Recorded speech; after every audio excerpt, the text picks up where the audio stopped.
Story jam में आपका स्वागत है। यहाँ आप सुनेंगे कहानियाँ, कुछ नई, कुछ पुरानी, कुछ जानी, कुछ अनजानी।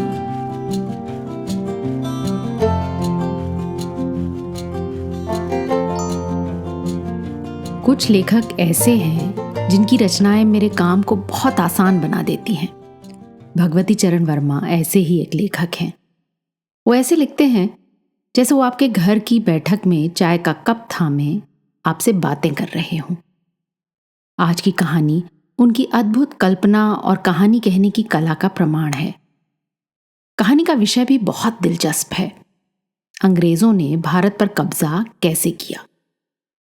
वैसे इस कहानी को सुनने के बाद यदि आप वास्तव में ब्रिटिश साम्राज्य की सच्ची कहानी जानना चाहते हैं तो अनीता आनंद और विलियम डालरिम्पल की पॉडकास्ट एम्पायर जरूर सुने, लेकिन बाद में।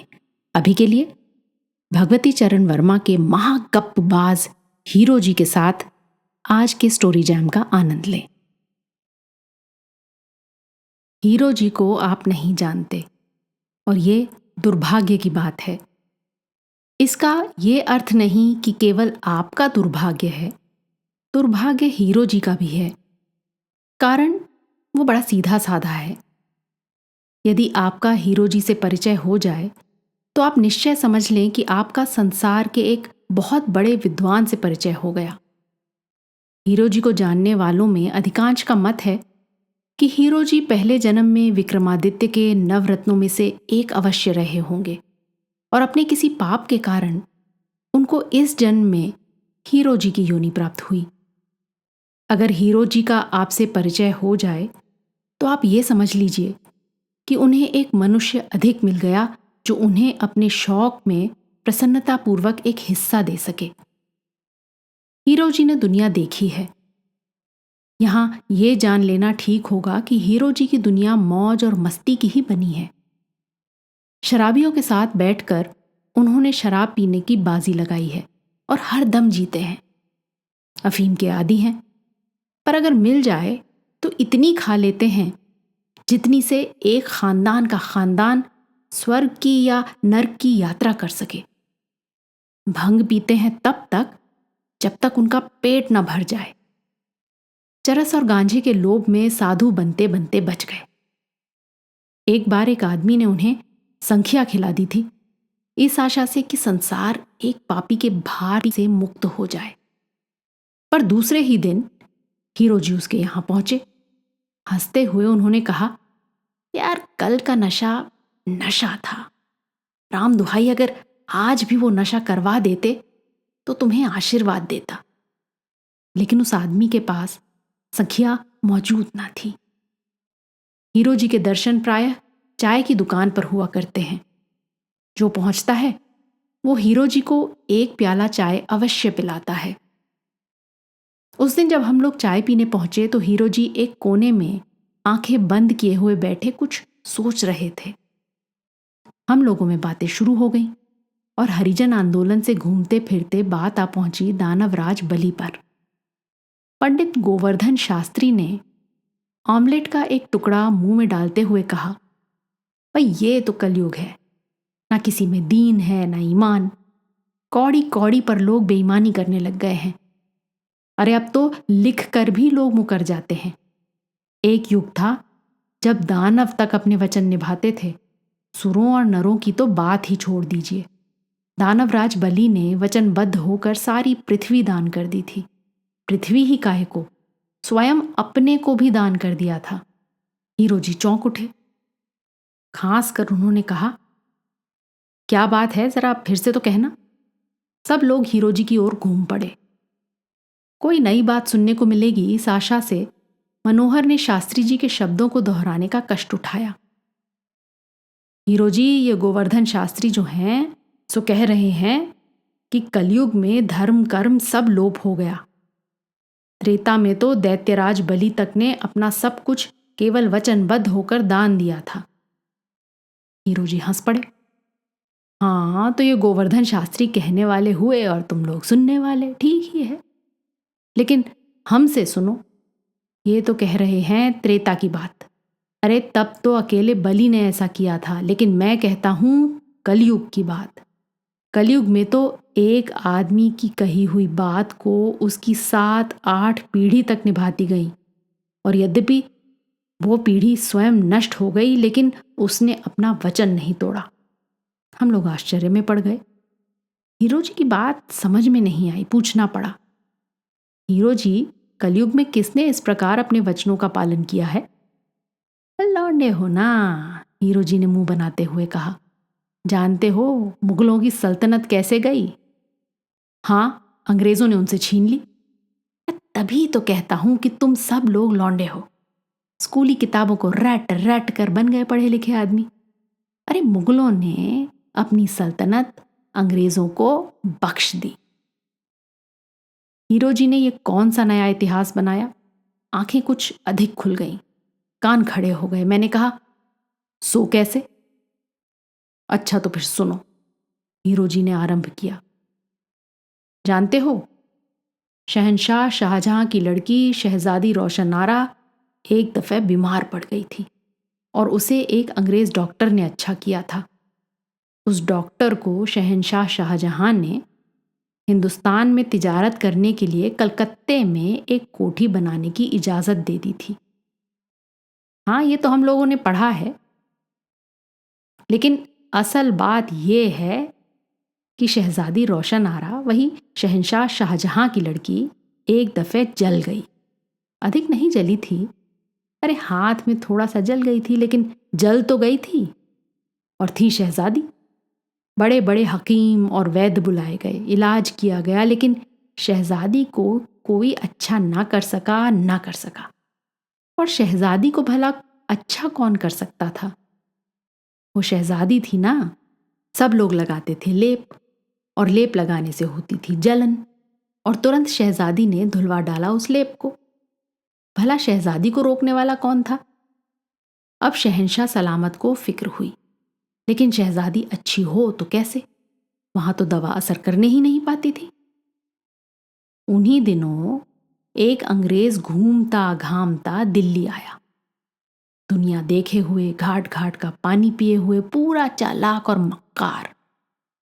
उसको शहजादी की बीमारी की खबर लग गई।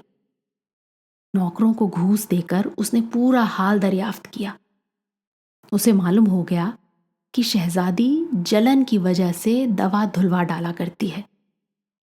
सीधे शहंशाह सलामत के पास पहुंचा, कहा कि डॉक्टर हूं। शहजादी का इलाज उसने अपने हाथों में ले लिया। उसने शहजादी के हाथ में एक दवा लगाई।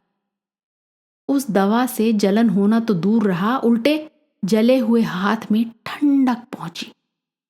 अब भला शहजादी उस दवा को क्यों धुलवाती? हाथ अच्छा हो गया। जानते हो दवा क्या थी? हम लोगों की ओर भेद भरी दृष्टि डालते हुए हीरो जी ने पूछा। भाई हम दवा क्या जाने, कृष्णानंद ने कहा। तभी तो कहते हैं कि इतना पढ़ लिख कर भी तुम्हें तमीज ना आई।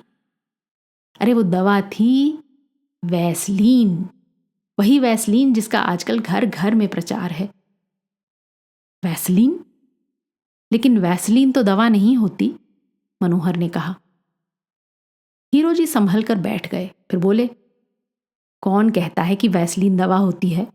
अरे उसने हाथ में लगा दी वैसलीन, और घाव अपने आप अच्छा हो गया, और वो अंग्रेज बन बैठा डॉक्टर, और उसका नाम हो गया। शहंशाह शाहजहां बड़े प्रसन्न हुए। उन्होंने उस फिरंगी डॉक्टर से कहा, मांगो। उस फिरंगी ने कहा, हुजूर, मैं इस दवा को हिंदुस्तान में राइज करना चाहता हूं, इसलिए हुजूर मुझे हिंदुस्तान में तिजारत करने की इजाजत दें। बादशाह सलामत ने जब यह सुना कि डॉक्टर हिंदुस्तान में इस दवा का प्रचार करना चाहता है तो बड़े प्रसन्न हुए। उन्होंने कहा, मंजूर, और कुछ मांगो। तब उस चालाक डॉक्टर ने जानते हो क्या मांगा? उसने कहा, हुजूर, मैं एक तंबू तानना चाहता हूं, जिसके नीचे इस दवा के पीपे इकट्ठे किए जाएंगे। जहां पना ये फरमा दे कि उस तंबू के नीचे जितनी जमीन आएगी वो जहां पना ने फिरंगियों को बख्श दी। शहंशाह शाहजहां थे सीधे साधे आदमी। उन्होंने सोचा, तंबू के नीचे भला कितनी जगह आएगी? उन्होंने कह दिया, मंजूर। हाँ, तो शहंशाह शाहजहां थे सीधे साधे आदमी, छल कपट उन्हें आता ना था। और वो अंग्रेज था दुनिया देखे हुए, 7 समुद्र पार करके हिंदुस्तान आया था। पहुंचा विलायत, वहां उसने बनवाया रबड़ का एक बहुत बड़ा तंबू और जहाज पर तंबू लदवा कर चल दिया हिंदुस्तान। कलकत्ते में उसने वो तंबू लगवा दिया। वो तंबू कितना ऊंचा था इसका अंदाजा आप नहीं लगा सकते। उस तंबू का रंग नीला था। तो जनाब, वो तंबू लगा कलकत्ते में और विलायत से पीपे पर पीपे लद लद कर आने लगे। उन पीपों में वैसलीन की जगह भरा था एक एक अंग्रेज जवान, मैं बंदूक और तलवार के। सब पीपे तंबू के नीचे रखवा दिए गए। जैसे जैसे पीपे जमीन घेरने लगे वैसे वैसे तंबू को बढ़ा बढ़ा कर जमीन घेर दी गई। तंबू तो रबड़ का था ना, जितना बढ़ाया बढ़ गया। अब जनाब, तंबू पहुंचा प्लासी। तुम लोगों ने पढ़ा होगा कि प्लासी का युद्ध हुआ था। अरे सब झूठ है। असल में तंबू बढ़ते बढ़ते प्लासी पहुंचा था और उस वक्त मुगल बादशाह का हरकारा दौड़ पड़ा दिल्ली। बस ये कह दिया गया कि प्लासी की लड़ाई हुई। जी हां, उस वक्त दिल्ली में शहंशाह शाहजहां की तीसरी या चौथी पीढ़ी सल्तनत कर रही थी। हरकारा जब दिल्ली पहुंचा उस वक्त बादशाह सलामत की सवारी निकल रही थी। हरकारा घबराया हुआ था। वो इन फिरंगियों की चालों से हैरान था। उसने मौका देखा ना महल, वहीं सड़क पर खड़े होकर उसने चिल्ला कर कहा, जहां पना, गजब हो गया। ये बदतमीज फिरंगी अपना तंबू प्लासी तक खींच लाए हैं और चूंकि कलकत्ते से प्लासी तक की जमीन तंबू के नीचे आ गई है इसलिए इन फिरंगियों ने उस जमीन पर कब्जा कर लिया है। जो इनको मना किया तो इन बदतमीजों ने शाही फरमान दिखा दिया। बादशाह सलामत की सवारी रुक गई थी। उन्हें बुरा लगा। उन्होंने हरकारे से कहा, क्या हरकारे, मैं कर ही क्या सकता हूं। जहां तक फिरंगियों का तंबू घिर जाए वहां तक की जगह उनकी हो गई, हमारे बुजुर्ग ये कह गए हैं। बेचारा हरकारा अपना सा मुंह लेकर वापस आ गया। हरकारा लौटा और इन फिरंगियों का तंबू बढ़ा। अभी तक तो आते थे पीपों में आदमी, अब आने लगा तरह तरह का सामान। हिंदुस्तान का व्यापार फिरंगियों ने अपने हाथ में ले लिया। तंबू बढ़ता ही रहा और पहुंच गया बक्सर। इधर तंबू बढ़ा और उधर लोगों की घबराहट बढ़ी। ये जो किताबों में लिखा है कि बक्सर की लड़ाई हुई, ये गलत है भाई। जब तंबू बक्सर पहुंचा तो फिर हरकारा दौड़ा। अब जरा बादशाह सलामत की बात सुनिए। वो जनाब दीवान खास में तशरीफ रख रहे थे।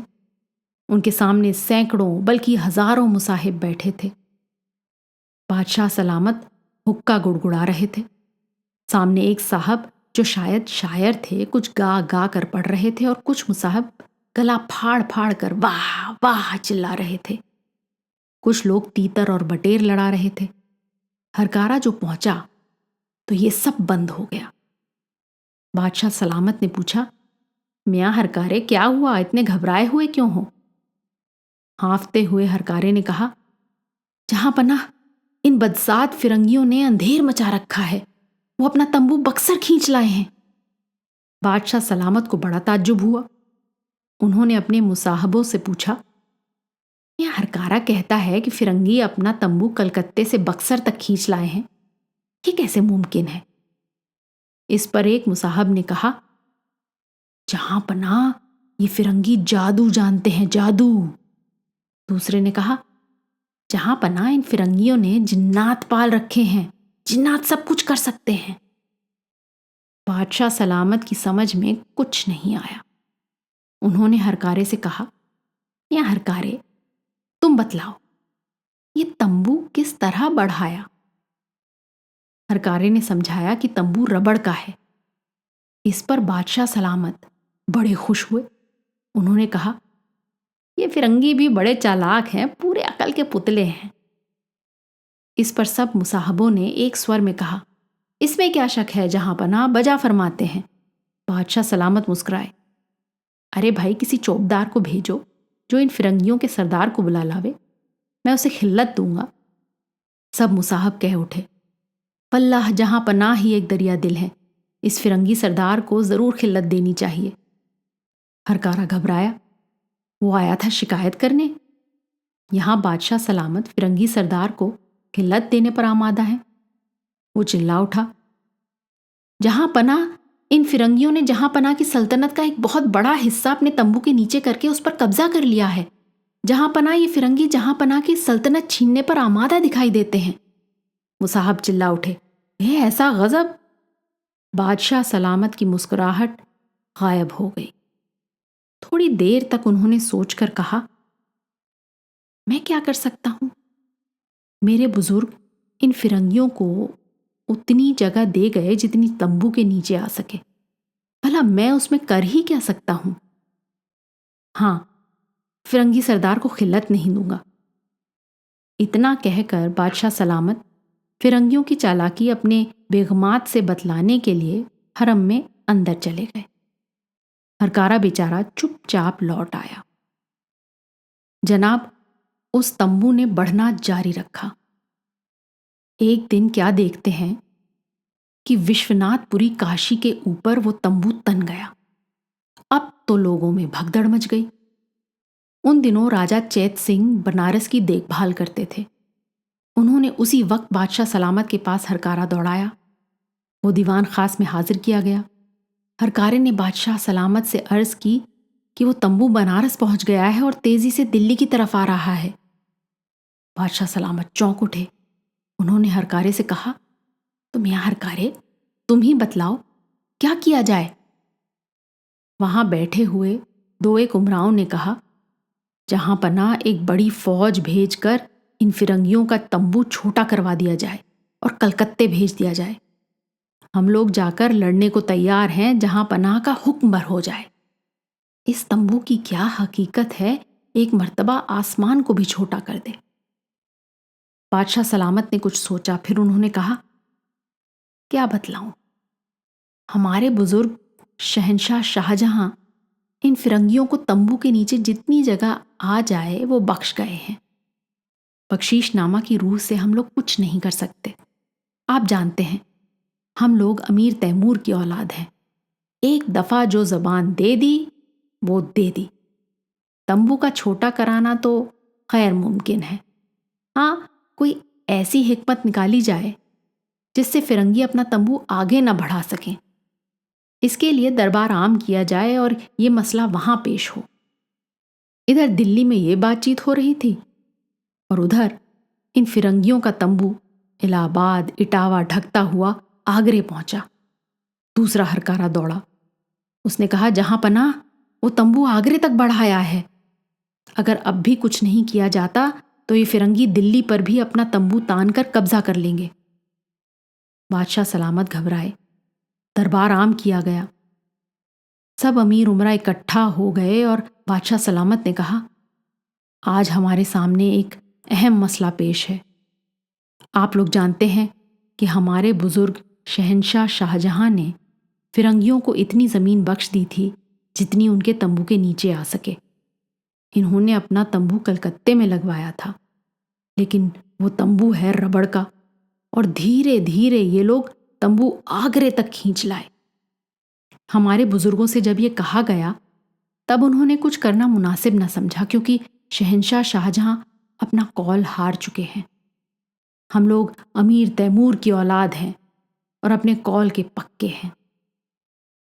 अब आप लोग बतलाइए क्या किया जाए।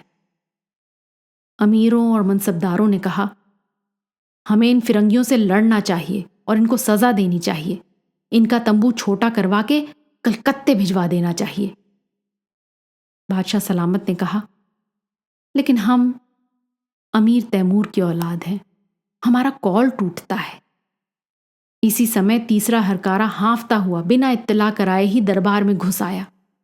उसने कहा, जहां पनाह, वो तंबू दिल्ली पहुंच गया। वो देखिए, किले तक आ पहुंचा। सब लोगों ने देखा। वास्तव में हजारों गोरे खाकी वर्दी पहने और हथियारों से लैस बाजा बजाते हुए तंबू को किले की तरफ खींचते हुए आ रहे थे। उस वक्त बादशाह सलामत उठ खड़े हुए। उन्होंने कहा, हमने तय कर लिया, हम अमीर तैमूर की औलाद हैं। हमारे बुजुर्गों ने जो कुछ कह दिया वही होगा। उन्होंने तंबू के नीचे की जगह फिरंगियों को बख्श दी थी। अब अगर दिल्ली भी उस तंबू के नीचे आ रही है तो आवे। मुगल सल्तनत जाती है तो जाए, लेकिन दुनिया ये देख ले कि अमीर तैमूर की औलाद हमेशा अपने कौल की पक्की रही है। इतना कहकर बादशाह सलामत मैं अपने अमीर उमराओं के दिल्ली के बाहर हो गए और दिल्ली पर अंग्रेजों का कब्जा हो गया। अब आप लोग देख सकते हैं, इस कलयुग में भी मुगलों ने अपनी सल्तनत बख्श दी। हम सब लोग थोड़ी देर तक चुप रहे। इसके बाद मैंने कहा, हीरो जी, एक प्याला चाय और पियो। हीरो जी बोल उठे, इतनी अच्छी कहानी सुनाने के बाद भी एक प्याला चाय? अरे महुए के ठर्रे का एक अद्धा तो हो जाता। आज की कहानी आपको कैसी लगी अपने कमेंट्स जरूर लिखिएगा। साथ ही सब्सक्राइब कीजिएगा। आपके फैमिली और फ्रेंड्स में आप जैसे ही कहानियों के शौकीन कदरदान और हैं, उन्हें ये कहानी व्हाट्सएप पर फॉरवर्ड करें। अगली बार फिर मिलेंगे एक और कहानी, लेख या कविता के साथ। तब तक अलविदा।